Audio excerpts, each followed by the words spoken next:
Friends, ఒక మనిషి జీవితాన్ని ఒక చిన్న అవమానం ఎలా మార్చేస్తుందో తెలుసా? మంగళూరు బస్టాండ్లో బుట్టలో నారింజ పండ్లు అమ్ముకునే ఒక సామాన్య వ్యక్తి. విదేశీయులొచ్చి ఈ పండ్లు ఎంత అని ఇంగ్లీష్లో అడిగారు. ఆ భాష అర్థం కాక మౌనంగా ఉండిపోయారు. ఆ క్షణం ఆయన పడ్డ బాధ, అవమానం ఒక గ్రామం తలరాతని మార్చేసింది. ఆయనే మన అక్షరసన్ హరేకల హజబ్బ. హజబ్బ చదువుకోలేదు. ఆయన గ్రామంలో అసలు స్కూల్ అనేది లేదు. పండ్లమ్ముకుంటే వచ్చే ఆదాయం కేవలం 150 రూపాయలు. ఆ వచ్చిన డబ్బుతో తన తిండికి పోను, మిగిలిన ప్రతి పైసాను తన గ్రామంలో ఒక పాఠశాల కట్టడానికి దాచిపెట్టేవారు.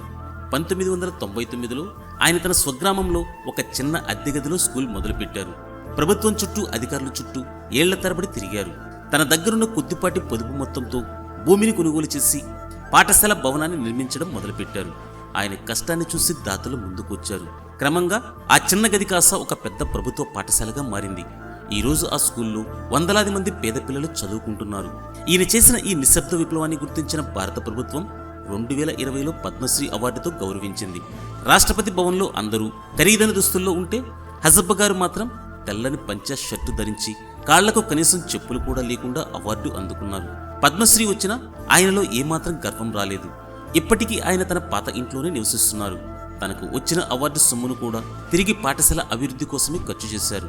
నేను చదువుకోలేదు, కానీ నా ఊరి పిల్లలు గొప్పవాళ్లు కావాలి అనేది ఆయన నిరంతర ఆశయం. ఫ్రెండ్స్, ఇతని కథ మనకు సమాజానికి ఏదైనా చేయాలనే తపనుంటే ఆస్తుపాస్తులు అక్కర్లేదు, కేవలం మంచితనం ఉంటే చాలు అని నిరూపించారు. ఒక పండ్లమ్ముకునే వ్యక్తి ఒక పాఠశాలను కట్టగలిగితే మనం ఎందుకు సమాజానికి ఉపయోగపడి ఒక చిన్న పని కూడా చేయలేం? ఈ పండుగ రోజు ఎవరో ఒకరికి చిన్న సాయం చేయండి. హజబ్బ గారి స్ఫూర్తిని కొనసాగించండి.